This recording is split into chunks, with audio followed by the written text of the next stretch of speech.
Central mind planning and design institute limited IPO, ये IPO 20 मार्च को open हो चुका है। इस आईपीओ से रिलेटेड हम सारा कंटेंट कवर करने वाले हैं एंड देखेंगे सीएमपीडीआई आईपीओ फाइनल अपडेट। इस आईपीओ में क्या आपको इन्वेस्ट करना चाहिए या नहीं करना चाहिए, क्या ये आईपीओ आपको लिस्टिंग दे सकता है या नहीं दे सकता है, या ये कंपनी लॉन्ग टर्म के लिए है या फिर शॉर्ट टर्म के लिए, इन सारी चीजों को इस वीडियो में हमने कवर किया है। सो वीडियो के लास्ट तक बने रहे एंड चैनल पे नए हैं तो वीडियो को like, comment, share and subscribe जरूर करें। जैसा कि आईपीओ 20 मार्च को ओपन हो चुका है एंड ये क्लोज होगा 24 मार्च को एंड इसका अलॉटमेंट 25 मार्च को आने वाला है एंड इसकी लिस्टिंग 30 मार्च को होने वाली है।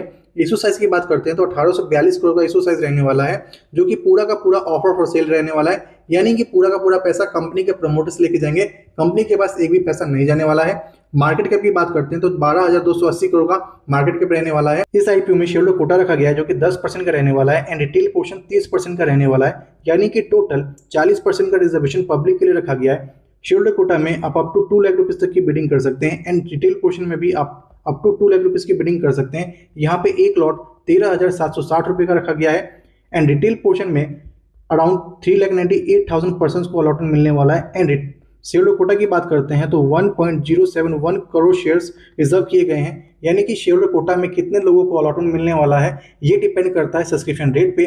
तो जब आईपीओ क्लोज होगा देन आपको हम सब्सक्रिप्शन रेट का वीडियो बनाकर डाल देंगे। एंड शेयर कैटेगरी में अप्लाई करने के लिए कौन कौन से पर्सन एलिजिबल हैं, तो जिस पर्सन के पास कोल इंडिया लिमिटेड का एक शेयर उनकी पोर्टफोलियो में है 11 मार्च तक, देन वो पर्सन एलिजिबल है शेयर कैटेगरी में अप्लाई करने के लिए, अदरवाइज वो एलिजिबल नहीं है। नाउ जीएमपी की बात करते हैं तो स्टार्टिंग में इसका जीएमपी 13% के आसपास चल रहा था एंड अभी गिर के ये 2% पे आ चुका है। जैसा कि आप जानते हैं कि यूएस, ईरान और इजराइल का वॉर चल रहा है, जिसके कारण पूरे वर्ल्ड के मार्केट पे इंपैक्ट पड़ रहा है, जिसके कारण इसके जीएमपी पे भी इंपैक्ट पड़ा है। जैसा कि लास्ट टाइम कोल इंडिया लिमिटेड का एक सब्सिडी कंपनी का आईपीओ आया था, that is BCCL IPO, and इसका जीएमपी अप्रॉक्स 50% के आसपास शो कर रहा था एंड इसकी लिस्टिंग 95% पे होती है। सो जीएमपी क्या है? जीएमपी एक एंटिसिपेटेड प्रॉफिट लॉस होता है, जिसके बेसिस पे हम पूरा डिसीजन नहीं ले सकते। सो किसी भी कंपनी में अप्लाई करने से पहले उसको फाइनेंशियल एनालिसिस करना बहुत ज्यादा जरूरी होता है। कभी भी आप आईपीओ अप्लाई करते हैं तो 100% डिपेंड ना हो जीएमपी पे, उसका फाइनेंशियल एनालिसिस जरूर करें।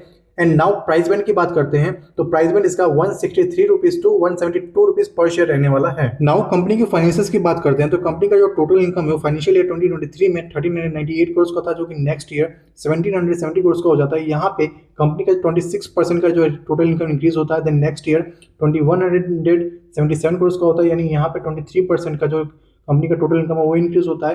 एंड फर्स्ट 3 क्वार्टर ऑफ 2026 में 1543 करोड़ का टोटल इनकम होता है। देन प्रॉफिट आफ्टर टैक्स की बात करते हैं तो 296 करोड़ से 503 करोड़ हो जाता है, यहाँ पे 70% का प्रॉफिट जो है इंक्रीज होता है। देन नेक्स्ट ईयर 666 करोड़ का होता है, यानी यहाँ पे 32% का जो है प्रॉफिट कंपनी का इंक्रीज होता है। एंड फर्स्ट 3 क्वार्टर्स ऑफ 2026 में 425 करोड़ का प्रॉफिट कंपनी करती है।